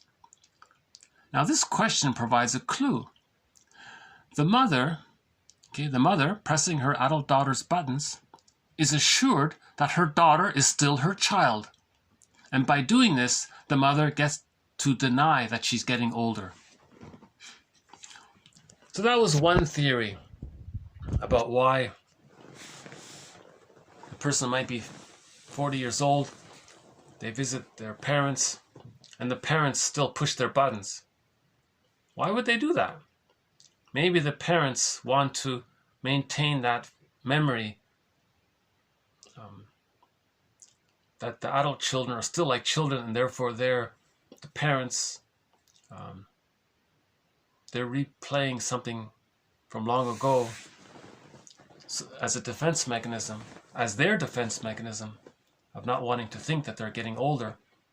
Because if they accept that their children are autonomous, that means they're getting older, and they don't want to do that. If the child is dependent on them through the hot button issues. So we had that joke, parents know how to push your buttons because they sewed them on. They created them, so they know how to push them. So why would they keep doing it? Right?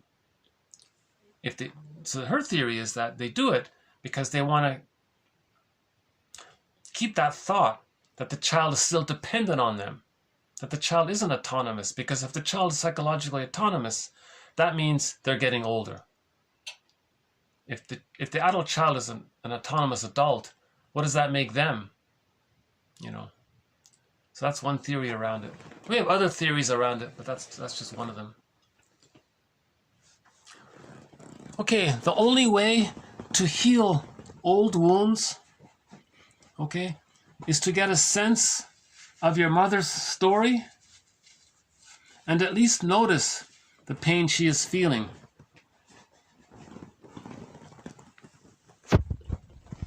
So how do we separate from the mother? So you have to forgive her. How do you forgive her? Well, think about the pain she may be in. What pain is the mother in? What pain is the father in? Right? That helps. I think the quickest way is to read the Enneagram about the 9 types. They have descriptions of the 9 types, the healthy versions of the 9 types, and the unhealthy versions of the 9 types. And chances are you might recognize your parents to be in the unhealthy versions. And then you realize, oh my God, things start to make sense. If they were like this, that's why I'm like this, or that's why I'm an emotional eater, let's say. Because they didn't, they're stuck in their existential dilemma. They're stuck repeating their trauma. They didn't heal. They never got a chance to forgive their parents.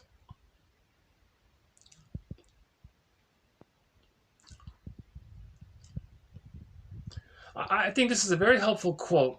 The only way to heal old wounds is to get a sense of your mother's story and your father's story, and at least notice the pain they are feeling.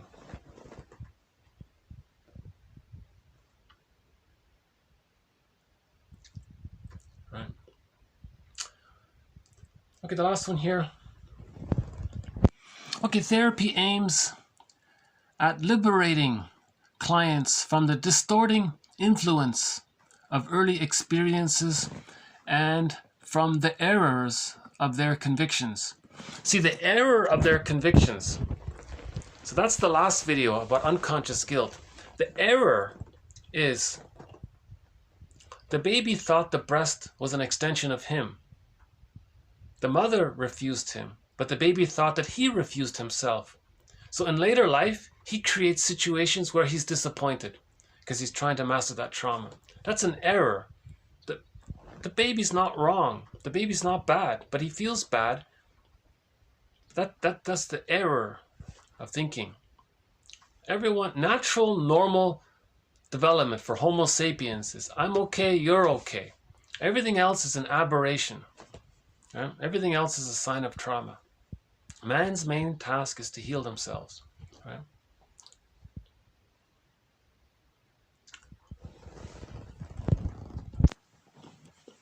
Okay, so that they can discover that they have substance and worth, that's I'm okay, and do not need to have the strained and stressful structure of this artificial compensation, false self.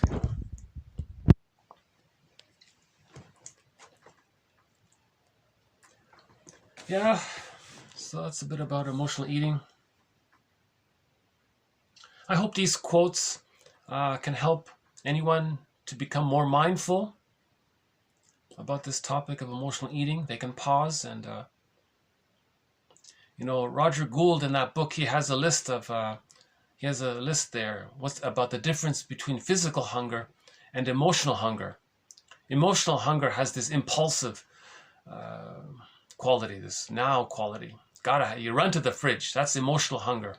Physical hunger normally doesn't do that, right? So that's a good book. It's called Shrink Yourself.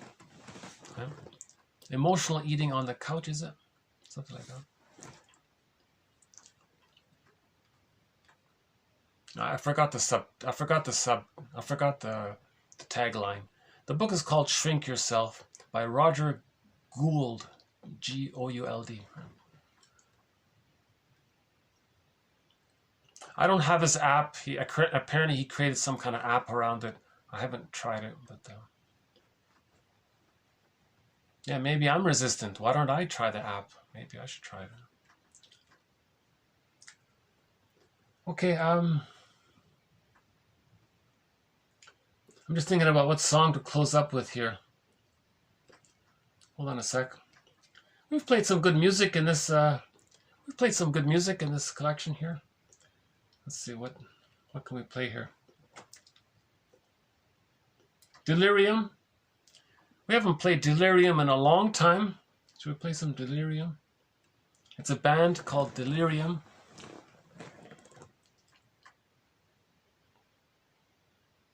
After All. What about After All?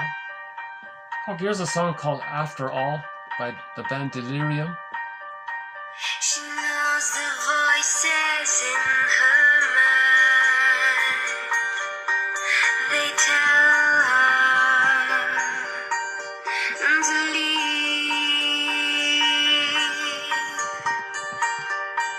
Wild Geese. She's tired, smiling madly, until silence becomes very silently a noise in her mind. After all, she's got nothing inside, no good to give, no meaning to live. The mist engulfed tonight. Everything all stars. After all they said, could he simply say no? After all they said, he turned away from her to go. Said she wouldn't cry, that was really just a lie. She knows the noises in her mind. Nothing's left but screaming silence. After all, she feels numbness inside. The feeling's gone, she's upside down. The pictures behind her closed eyes. This time you went too far. After all they said, could he simply say no? After all they said, he turned away Wild Geese. to go. Said she wouldn't cry. You do not have to be perfect. After all You do not have to could he simply say repeat this false belief of unconscious guilt. You do not have to walk on your knees for hundreds of miles through the desert repenting. You don't have to repeat this false belief about unconscious guilt. You only have to feel in your body. Tell me your feelings. Make an I statement, and I'll tell you mine, and I'll make an I statement. Right? The sun and the pebbles in the rain, landscapes, prairies, trees, mountains, rivers, the wild geese high in the clean blue air are heading home again. Whoever you are, no matter how lonely you feel, the world, nature, the trees, everything around you offers itself to your imagination for your free association to help you connect. Your imagination, free association, self-reflection. Self-reflection calls you like the wild geese, harsh and exciting, over and over, announcing your connection to yourself, announcing your place in the family of things.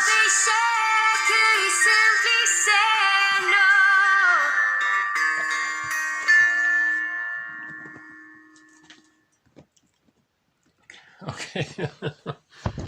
So on that note, that poem, by the way, is called Wild Geese by Mary Oliver, 1935. It's a good one. So we'll do some more poems in future videos. Not a bad song. Do you want to hear anything else here?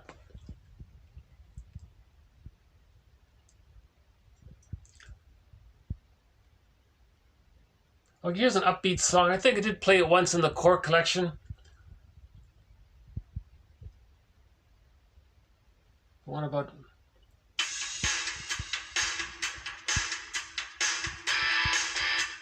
Bruce Cockburn. Bruce Cockburn. I don't think we've played any Bruce Cockburn. Strange Waters. So we'll end up with a song called Strange Waters by Bruce Cockburn.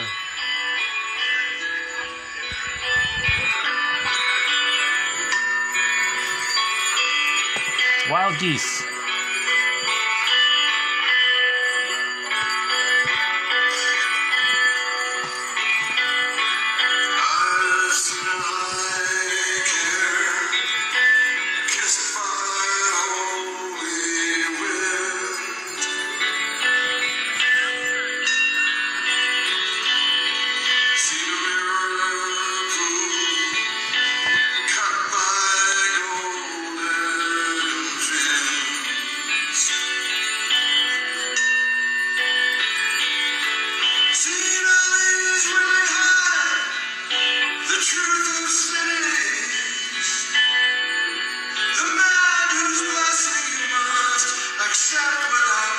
Great things are done when men and mountains meet. This is not done by jostling in the street. William Blake, 1757.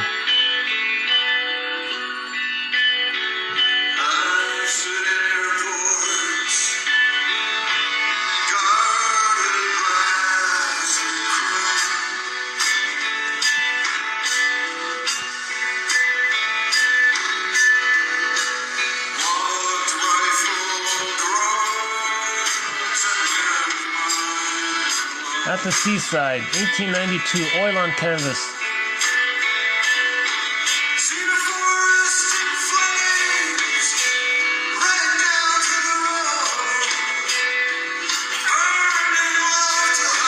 Cat and Yellow Butterfly, 1895.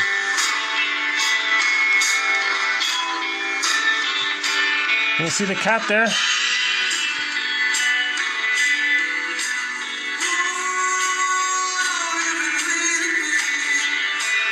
Yeah.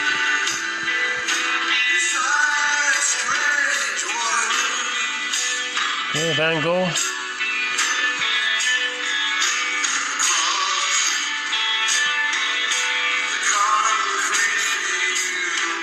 Rain on the Bridge.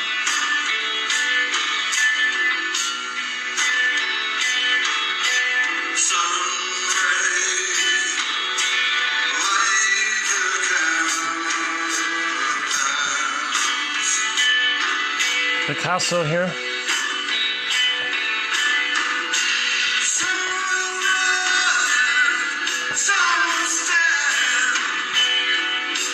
Another cat.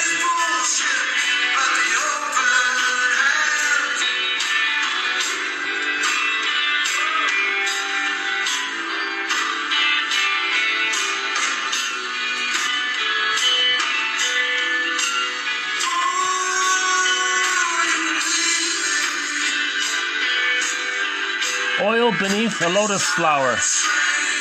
So, sorry, owl. Owl beneath a lotus flower. It's nice, eh? Satin panel couched in gold and embroidered with colored silks. 19th century. Qing Dynasty.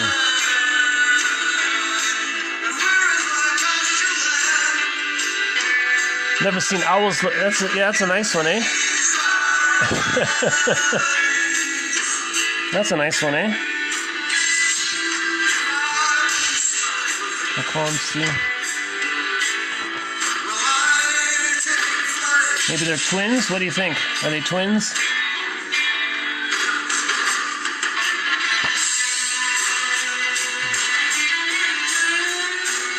You see, the Bahamas achieved their independence. And that's a... We're all looking for emotional independence.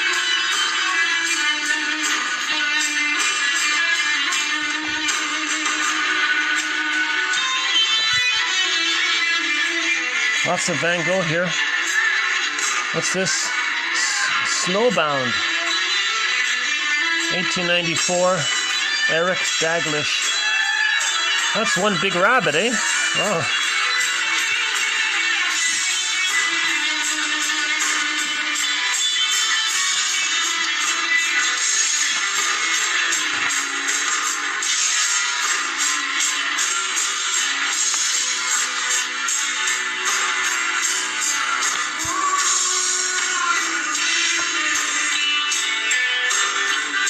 There's the grapefruit one.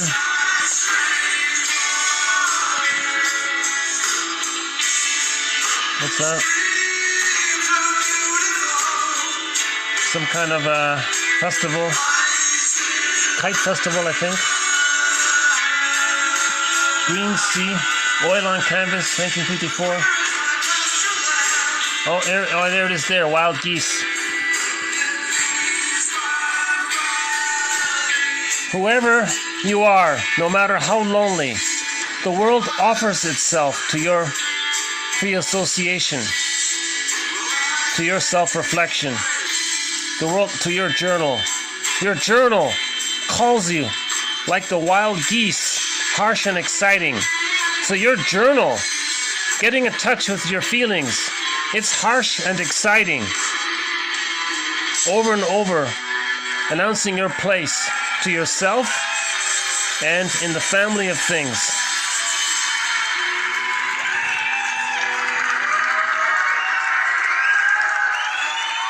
Okay, on that note, I'll end it here. So thanks very much. We'll have more quotes on emotional eating and splitting. Thanks. Bye for now.